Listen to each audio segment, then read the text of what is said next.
Let us start today one of the most interesting topic of biotechnological principle in its application chapter. Okay, तो अब हम देखेंगे biotechnology के जो applications है वो मेडिसिनल फील्ड में क्या है. लास्ट वीडियो में हमने देखा एग्रीकल्चरल फील्ड में. Okay, so the first question comes to the mind, why we are using biotechnology in medicine.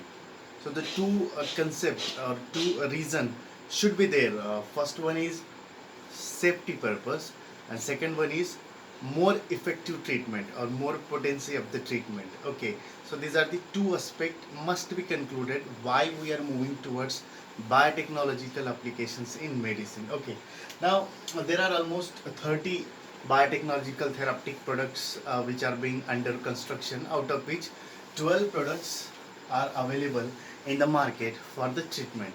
But remember the concept, safety and its more effectivity compared to allopathy and other treatments we take for the diseases. Now we are looking at today biotechnological applications in three aspects. First, genetically engineered insulin. Second aspect, gene therapy. And third aspect, molecular diagnostic method by the use of biotechnology. Okay, so let us move to the first topic, that is genetically engineered insulin. Okay, so what is this?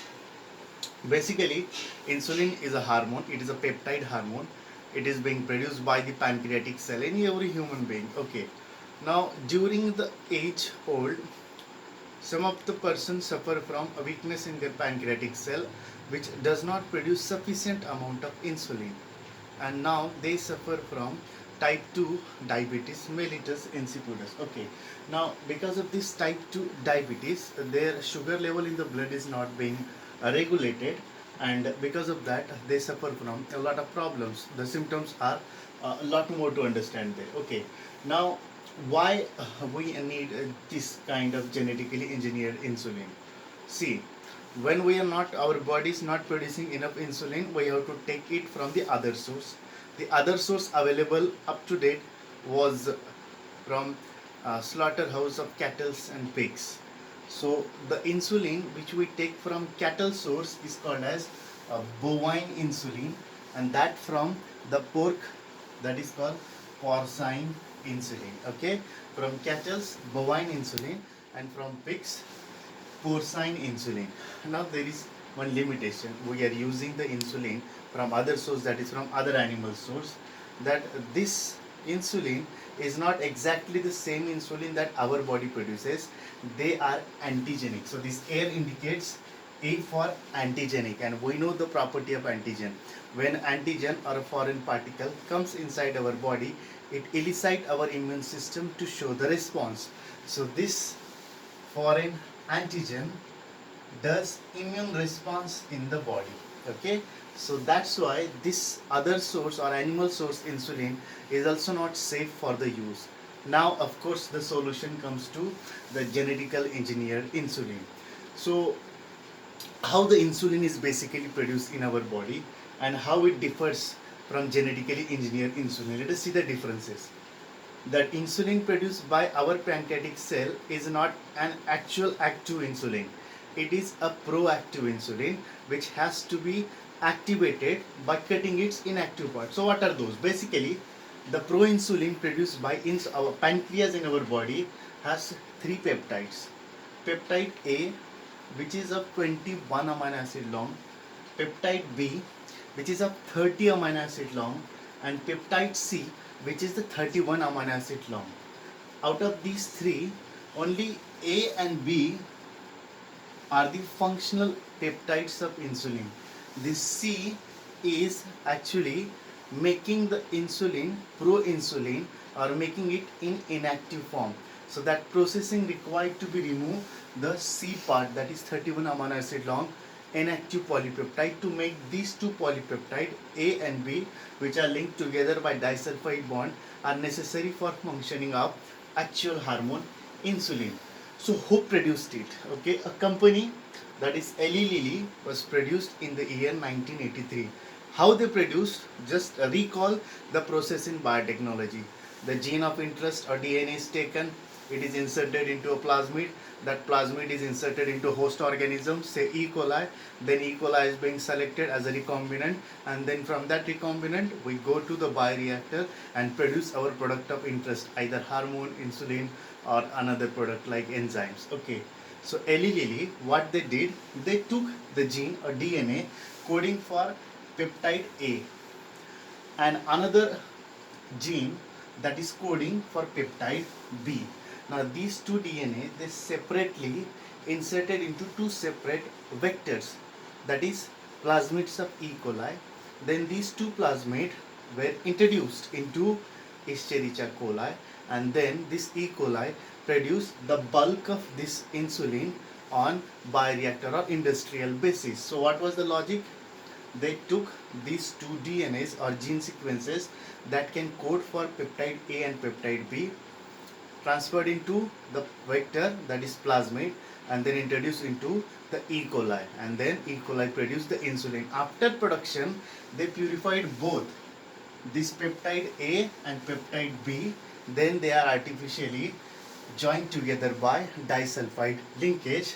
There was no any production of C peptide there. So that was a major difference between the naturally insulin and the genetically engineered insulin. Genetically engineered insulin is active from its production, but naturally produced insulin consists of an inactive part. Okay. Now let us move to the next part, that is gene therapy. The second application today to see what is this gene therapy. Basically, all those treatment which are not effective to cure a disease, that diseases are basically hereditary diseases or inborn diseases or genetical diseases or inherited diseases, that is the diseases that came from our parents to us. For example, see sickle cell anemia, SCA stands for here, sickle cell anemia. This CF stands for cystic fibrosis, and of course hemophilia. These are some of the examples of hereditary diseases, and they are present in our genetic system. They cannot be cured. Now, basically, to cure genetical disease, the first attempt was being done in the year 1990 by the application of biotechnology. It was being done by Dr. William French Anderson in a 4-year-old girl called Ashanti, and that girl was suffering from a genetic disorder, that is the disorder for ADA gene. ADA stands for adenosine deaminase. This is an enzyme which is must for the production of lymphocytes, and lymphocytes in our body are our productive cells. If lymphocytes are there, our body can have immune response towards the foreign pathogens and else. And if lymphocytes like B lymphocyte, T lymphocytes, they are not there, our body cannot fight with the foreign pathogens and our immunity becomes weak. And because of this deficiency of ADA enzyme, that girl suffered from SCID, severe compromised immune deficiency. Severe compromised immune deficiency due to inability of the body to produce the enzyme ADA, adenosine deaminase, which produces the lymphocyte. Now, what are the different these gene therapy types? Okay, remember this SCGT and GGT. This SCGT stands for the gene therapy done in somatic cell. So this is called somatic cell gene therapy. What are somatic cells? Those cells that cannot produce eggs or sperm. So they are not the eggs or sperm producing cells. Another one is germline gene therapy. GGT stands for germline gene therapy or embryonic gene therapy, where they can produce the eggs or sperm, which are the carriers of genes to the next generation.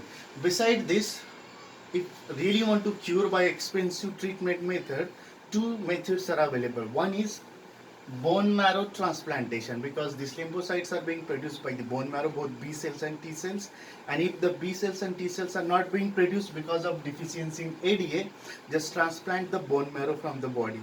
Quite expensive. Or enzyme replacement therapy. If the body is not able to produce adenosine deaminase, externally inject this enzyme, that is adenosine deaminase. Still very costly, complicated. Now, to do this gene therapy, either by somatic cell gene therapy or by germline gene therapy, we need vectors. We cannot inject the defected, we cannot replace our defected gene directly by taking inside or else. We need a vector. That vector we use mostly recombinant virus. Okay, so these are the two methods, recombinant viral method, or sometime naked DNA, open DNA, which is called non-viral mediated gene transfer, is directly introduced into the affected cells in our body. Okay, so how it is being done? Suppose that girl was suffering from this severe compromised immunodeficiency due to inability to produce the ADA. Basically, the lymphocytes from that individual, someone suffering from that immunity disorder, the lymphocytes are isolated. Then the complementary DNA for adenosine deaminase is being hybridized and introduced inside the cell. Now here we have to understand that we isolated the lymphocyte, we artificially hybridize and produce or introduce the complementary DNA for ADA, adenosine deaminase enzyme, which was not basically present in this lymphocyte, which we have isolated from that patient. But still, these lymphocyte which we have made what you call recombinant by recombinant DNA technology, we have made them to produce adenosine deaminase, but still these cells have lifespan. They are not cancerous, so they are immortal. After some time period, after few days, they are by natural death, they die by apoptosis. Okay, so they are mortal. That means this is not a permanent cure. So if we want a permanent cure in gene therapy, we have to replace the defected gene at the time of embryonic stage. So to have permanent cure, we should have to do this gene therapy at embryonic level. Then only we will get the permanent cure. Okay, for such genetical disorder. So let's come to the third topic, that is the most famous nowadays. Of course, we all are suffering from that pandemic in this lockdown, that is molecular diagnosis. Every person is being now exposed to that virus in one aspect of thinking. Okay, so what is this diagnosis? What the news we are looking in the television? Let us see why we need biotechnological applications in molecular diagnosis. First of all, we nowadays treat the diseases. हम आजकल disease कैसे treat करते हैं? We used to take the blood sample या हम urine sample लेते हैं. But when we take this urine sample, obviously, when the symptoms are developed inside the body, and you know that when a pathogen comes inside the body and our body starts showing symptoms, it is a long duration. And during that duration, the pathogen, can be bacteria or can be virus, produces extreme number of copies inside the body, so it is quite late to cope on that. Immediately जब हम infected हो जाते हैं और अगर immediately हम उसको diagnose कर देंगे, तो definitely symptoms तक रुकने की बारी नहीं आएगी. Even in case of this COVID-19, almost 14 days incubation period is there. We come to know we are suffering from the symptoms once our body start to show the symptoms after 14 to 21 days. Now that is a long time. So it is too late. Till that time, a huge number of population is being produced inside our body to that pathogen. Okay. So to cope on that, हमें ऐसी technique चाहिए जो immediately बहुत कम pathogen भी अगर body में infect हो चुके हैं तब भी हम उनको डिटेक्ट कर सकेंगे, तो हम इमीडिएटली क्योर कर सकते हैं, ना कि उस प्रोसेस में जाए कि पहले हम सफ़र करें, सिम्टम्स शो ऑफ करें एंड देन डायग्नोस करें एंड देन ट्रीटमेंट के लिए वेट करें. It is too long. Okay, so for such cases we need and quick and effective diagnostic tools, and that is can be possible only by biotechnological applications. Okay, so what are the examples of these techniques? PCR we have seen in the last video, polymerase chain reaction. That is a thermal machine which produces bulk of billions of copies of DNA which we want by polymerization. Okay, this SKI, this is called spatial karyotype imaging. This technique is called spatial karyotype imaging. Another method, that is FISH, fluorescent in situ hybridization. FISH stand for fluorescent in situ hybridization.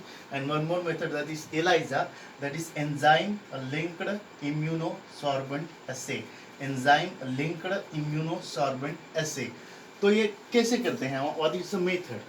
First of all, we know that in PCR we need the DNA which we want to amplify. Okay, so that DNA or nucleic acid we can amplify by PCR and can detect we are suffering from which kind of pathogen और किस type के हम pathogen से suffer कर रहे हैं. Okay, यहाँ पे सिंगल स्टैंडर्ड आरएनए या डीएनए लेते हैं और उसको रेडियो लेबल्ड करते हैं, and finally once we hybridise that DNA with our cDNA, we can detect that we are suffering from this disease immediately, and that detection is possible by a method, उसको याद रखना है, that is ऑटोरेडियोग्राफी। ऑटोरेडियोग्राफी के अंदर जो silver atoms बाहर आते हैं आयोनाइजेशन से सिल्वर हैलाइड के साथ, उससे एक इमेज बनती है, and based on that image we do detect we are suffering from this disease or not. Okay, so here just for the sake of topic we should remember autoradiography कैसे image बनाती है, by silver atoms released from the ionization of this silver halides used for radio labeling here. Okay, next method is ELISA, enzyme linked immunosorbent assay. यहाँ पे क्या करते हैं, this method detects either antigen or a glycoprotein present on the pathogen in our body in any minute amount. Okay, or when the pathogen comes in our body produces antibodies against that. तो हम उस pathogen का antigen लेके हमारे body के cell से antibodies को लेके उसको हाइब्रिडाइज करके स्टडी कर सकते हैं bye ELISA method. Okay, we detect either antigen or antibody produced in our body against the antigen or pathogen. This is the ELISA. So these are some of the applications of biotechnology.